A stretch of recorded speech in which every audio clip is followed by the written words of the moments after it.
Madame, Messieurs, chers téléspectateurs de la radio-télévision guinéenne, bonjour et merci de nous préférer parmi tant de télé d'ailleurs. Cette semaine, nous allons vous proposer les temps forts de la récente visite du ministre de l'Environnement, des Eaux et Forêts, Mohamed Oye Guilavogui. Il s'est rendu sur le terrain pour évaluer les activités de protection sur le terrain. La première étape donc a constitué la préfecture de Mamou. De Mamouno, l'équipe ou la délégation s'est rendue dans la préfecture de Puita, puis à Labé. Vous aurez donc les temps forts de tous ces périples dans ce magazine, notre environnement, mais aussi votre environnement.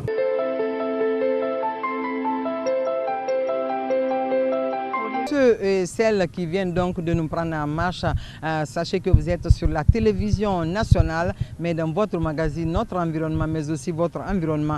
Je le disais à l'entame donc de ce magazine que vous aurez les temps forts de la dernière visite du ministre d'État, ministre de l'Environnement, des Eaux et Forêts, Mohamed Oye Guilavogui, qui était d'ailleurs accompagné par une trentaine de cadres de son département. L'objectif étant de prendre contact avec les services déconcentrés en vue de mieux garantir l'écosystème dans notre pays.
On a bénéficié avec l'appui du président de la République, l'initiative du président de la République, on a pu bénéficier 5 hectares qu'on a pu reboiser en 2019.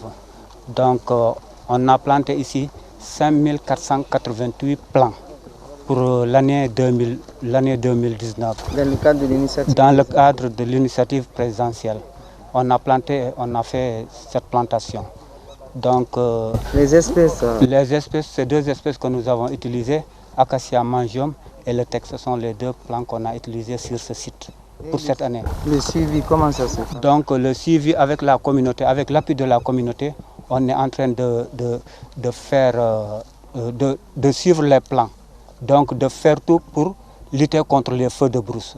Donc, des fois, par exemple, par l'année dernière, on avait préparé les parafeux, on a mis les parafeux. Et pourquoi vous avez choisi cet endroit? C'est pour la protection du barrage hydroélectrique de King Kong. Nous avons choisi ce site. Donc, nous avons un déficit d'électricité. Donc, avec le reboisement, nous espérons que ça ira pour cette année et pour les années prochaines. Nous sollicitons encore pour qu'on nous aide à reboiser les parties restantes. Votre première réaction suite à la visite du ministre? Donc vraiment c'est très salutaire. On est très content de la visite de monsieur le ministre, son excellence monsieur Oye Guilavogui. Donc nous lui sollicitons chaque fois de nous appuyer, puisque sur ce barrage, le barrage alimente beaucoup de régions en Moyenne-Guinée. Donc vraiment nous sommes contents de sa visite sur ce site. Vraiment on le remercie.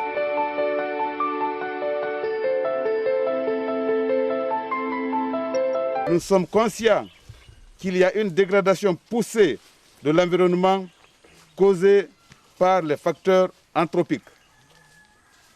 Ces principales menaces qui pèsent sur la biodiversité et leur cause originelle représentent un défi pour la Guinée et pour toute la sous-région. Les causes sous-jacentes de la perte de la biodiversité sont entre autres la densité croissante des populations humaines occasionnant une pression accrue sur les ressources naturelles en raison de l'extrême pauvreté des populations locales qui ne disposent pas d'autres alternatives et une faible gouvernance environnementale. D'où la nécessité de mettre en place une structure forte de gestion pour assurer la conservation des écosystèmes et des espèces dans notre pays. Pour freiner la dégradation de l'environnement, la préfecture de Pita, à travers la direction préfectorale de l'environnement, des eaux et forêts, a réalisé les activités suivantes.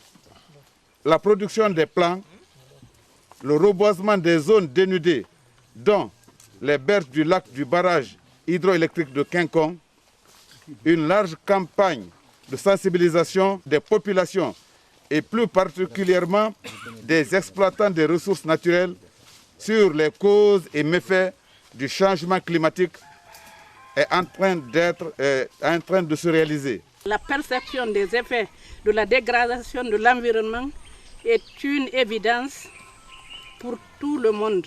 Les causes sous-jacentes sont entre autres la densité croissante des populations humaines, occasionnant une pression forte sur les ressources naturelles renouvelables à raison de l'extrême pauvreté des populations locales qui ne disposent que peu d'alternatives et une faible gouvernance environnementale. Pour faire face à ce défi, la direction préfectorale de l'environnement, des eaux et forêts mène plusieurs activités dans le sens de la protection et de la restauration des ressources naturelles. Au nombre de ces activités, on peut citer les campagnes de sensibilisation sur les causes et méfaits du changement climatique, la sensibilisation sur les pratiques des feux précoces, la sensibilisation sur la protection de la faune sauvage, la sensibilisation sur la coupe abusive du bois et de la carbonisation, le reboisement des têtes de source et des berges des cours d'eau, la mise en défense de 40 hectares de forêt dans le secteur de Kuluna et de l'Alia Fitari, commune urbaine de Pita. L'appui de la radio rurale pendant les campagnes de sensibilisation sur la protection de l'environnement. Nous sommes très heureux d'être aujourd'hui à Chintali, dans ce fief reconnu par toute la Guinée pour son utilité. Et la présence de notre ministre chargé de ce domaine prouve à suffisance ce qu'il pense et ce qu'il voudrait faire pour nous, mais surtout remercier le chef de l'État pour le travail qu'il a entrepris. Nous sommes ici, et moi je le confirme, je suis venu ici plus de 10 fois, donc je connais parfaitement la région, je connais parfaitement le site, et chaque fois que je viens, je trouve une dégradation qui est là, qui existe et qui continue. Donc le fait de prendre conscience de cette dégradation prouve à suffisance que la présence de notre ministre ici doit nous apporter une solution. Mais je me suis fait accompagner par mon inspecteur régional de l'environnement et je lui donnerai la parole pour qu'il vienne donner quelques explications sur cette dégradation et sur ce qu'on attend de la présence de cette délégation et dire ainsi à la délégation qui l'accompagne, aux hommes de sécurité, que nous sommes très satisfaits et nous souhaiterons les voir et les revoir régulièrement dans notre zone.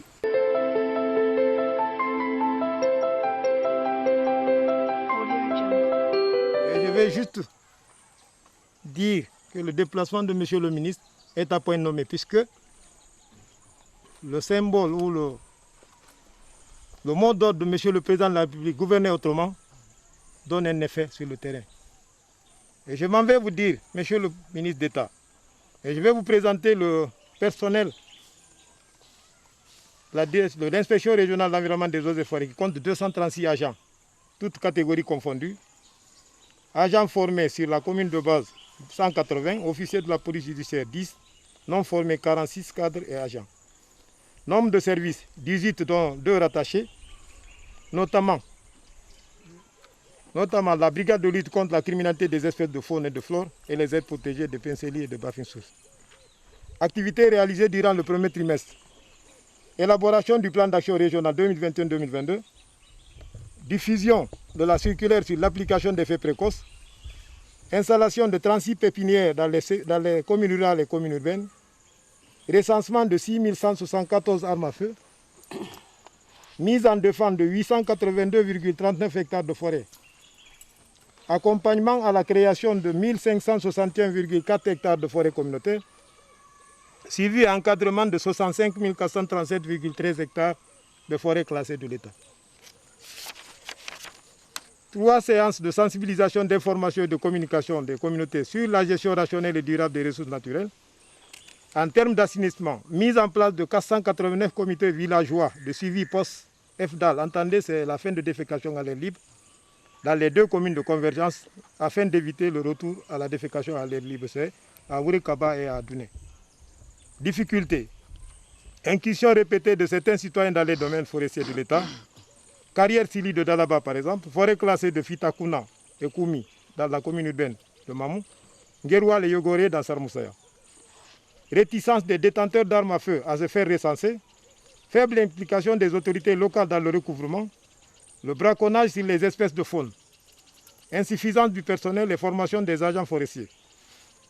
Proposition de solution. L'enforcement des séances de sensibilisation, d'information et de communication au niveau des communautés à la base, multiplication des patrouilles au niveau des zones vulnérables, organisation des réunions de concertation trimestrielle des services régionaux de l'environnement, mise à disposition des moyens logistiques et recrutement d'agents forestiers. Perspective. Reboisement de 120 hectares de zones dégradées dans les forêts classées et les berges des cours d'eau. Participation à la mise en place d'un comité régional de suivi et de supervision post-FDAL. Poursuite des missions sur le terrain et patrouille contre le braconnage. Diffusion des documents juridiques et des lettres de politique. La surveillance intégrée des maladies et ripostes, cas des zoonoses.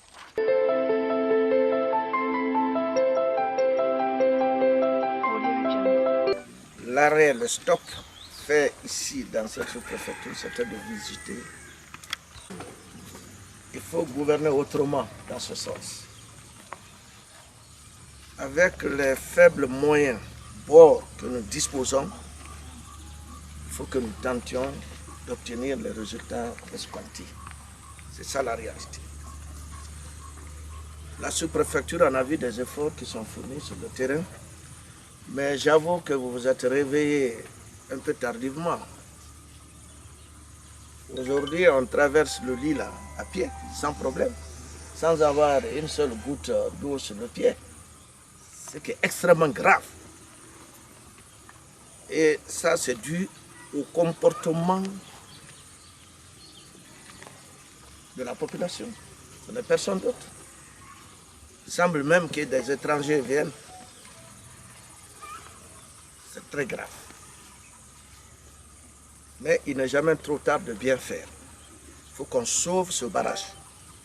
Si on ne le sauve pas, je vous avertis, vous n'aurez plus de courant. Hein. Vous n'allez pas dire que vous allez vous attendre au courant de Garafiri. On va couper.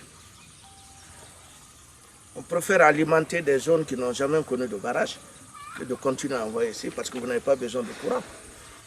Comment vous pouvez rester ici? Ce barrage-là, depuis les années 60. Je dis bien les années 60.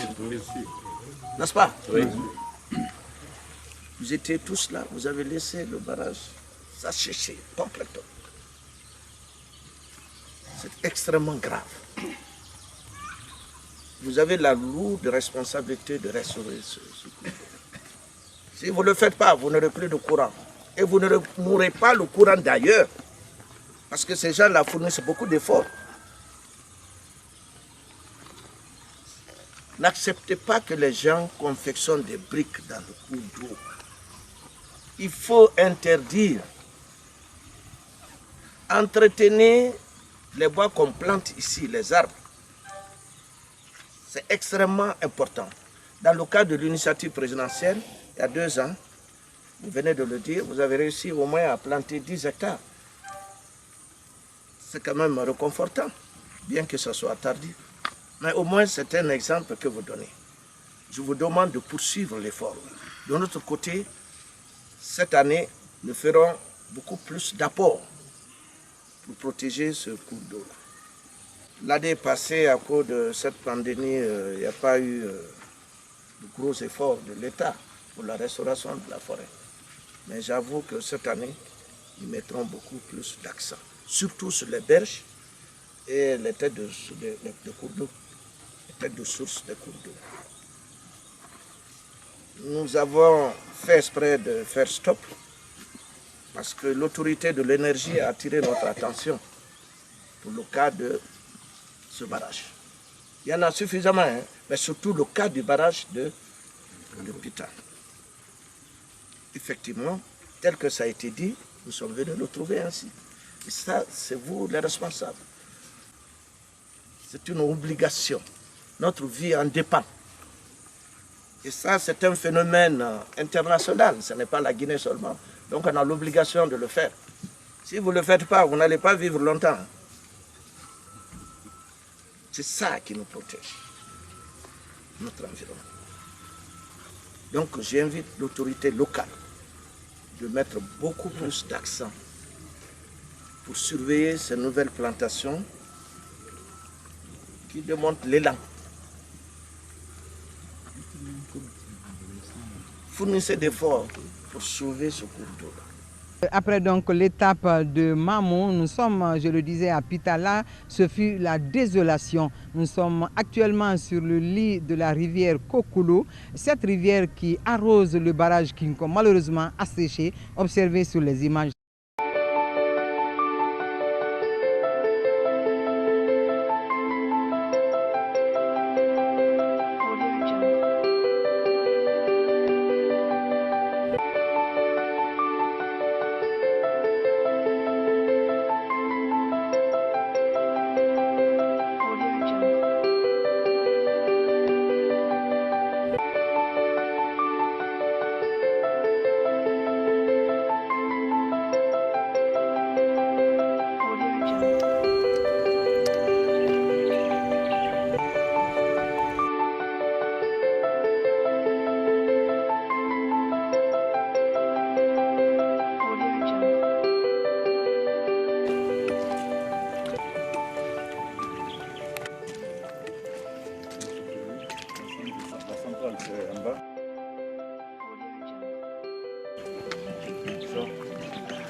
Grosso modo. Donc la centrale. On reprend la route là, on a. Vers l'école maintenant. C'est ça. On peut y aller. Monsieur le ministre. Bon, effectivement, comme vous le dites, la situation est alarmante, la dégradation est là, poussée, visible. Quelles sont les mesures à prendre? D'abord, renforcer le dispositif de reboisement. Si nous avons l'habitude de faire 100 ou 200, nous devons multiplier des efforts. Ça, c'est un. De deux, il faut sensibiliser, il faut impliquer profondément les populations riveraines pour qu'elles sentent que vraiment, d'abord, le barrage là, c'est leur propriété. Comme le ministre l'a si bien dit, s'il n'y a pas d'eau, il n'y a pas de courant. Ainsi, la population sera privée de courant. Donc, tout le monde doit s'impliquer pour éviter les mauvaises actions. Qu'est-ce que je veux dire? Ne jamais accepter l'installation de fours à briques. Éviter de faire des cultures tout au long des berges. Quelles sont les espèces qui vont être mises là pour essayer de protéger? Pour mieux protéger, je crois que ce sont les essences ripicoles, c'est-à-dire qui acceptent l'eau, qui peuvent vivre dans l'eau. Bon, à un moment donné, nous avons vu tout de suite que le sol n'est pas aussi profond, mais si nous nous réveillons très tôt, les racines peuvent supporter. Donc, par exemple, le Pterocarpus santanoides, c'est une espèce qui peut bien s'adapter, quel que soit le climat. 0,00 on arrête. Donc le niveau est trop bas. Donc le niveau normal, c'est 92,00. Ici, 6 kV, on envoie au niveau du transformateur qui évacue les 30 ans. Les turbines sont. On voit le chinois.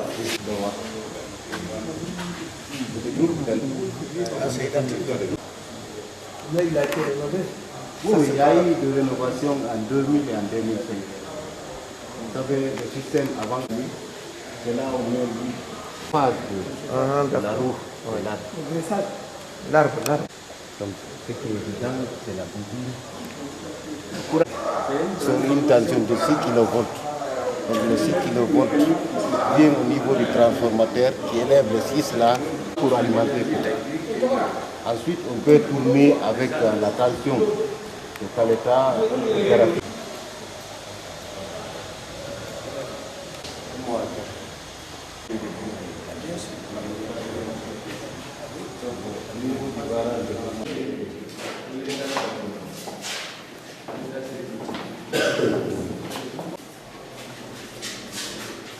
Je me suis adressé à la population de la sous-préfecture qui abrite le Sintali, qui abrite le barrage. Ils sont directement responsables de ce que nous avons constaté sur le terrain aujourd'hui. C'est vraiment inquiétant, il faut le dire. C'est d'ailleurs la raison principale qui nous a amenés à venir visiter le coin. Et le constat est très amer. Très amer. Vous voyez les images, la retenue qui est là. On nous a montré le niveau où l'eau atteint. Chaque année, la baissée, bien qu'on soit en saison sèche, mais c'est très inquiétant. Donc la population a tout intérêt à se lever, à protéger, n'est-ce pas, ces retenues-là. Sinon, finalement, nous n'aurons pas de courant ici. Je l'ai dit et j'insiste. S'ils ne protègent pas ce cours d'eau, ils n'auront pas de courant. Et il est hors de question que le courant vienne d'ailleurs pour venir alimenter et la préfecture et la sous-préfecture. Donc l'autorité locale de Puta est aussi concernée. C'est pour ça que j'ai fait appel, n'est-ce pas, à toutes les autorités dans l'ensemble de se lever et de protéger ce cours d'eau. Et ça, c'est des œuvres quand même qui datent des années 60. 1965. Les années 60, il faut le protéger. Ça peut rester encore des siècles, hein, si le cours d'eau là est bien protégé. Mais c'est dommage. Voilà, c'est dommage. Et chacun a sa part de responsabilité. Il faut avoir le courage de le dire. Et je les ai dit, ils se sont réveillés tardivement parce qu'on a visité quand même les nouvelles plantations. Ils ont fourni beaucoup d'efforts pour leur entretien il y a 2 ans. Dans le cadre de l'application de l'initiative présidentielle, il y a eu à peu près 10 hectares là, sur tout au long du cours. Et nous les avons promis que cette année, on apportera beaucoup plus d'appui. Tout ça dans le cadre de la protection de ce cours d'eau. Il n'est pas tard, c'est vrai. On peut le sauver encore. Mais il faut que chacun s'y mette, que chacun trouve sur les manches et que vraiment on protège. Après nous, il y a nos enfants qui viennent après nous. Il faut qu'ils sachent qu'il a existé à un moment donné un barrage de ce genre. Il faut qu'ils aient le courant. Nous, on a fini, on va partir. Mais quand les enfants viennent, il y avait le courant ici. Mais ce sont vos parents qui n'ont pas pu protéger. C'est quand même désolant. Et donc, j'ai invité toute la population de se donner la main pour protéger cette œuvre-là. Donc, c'est le constat. Il est amer, il faut le dire.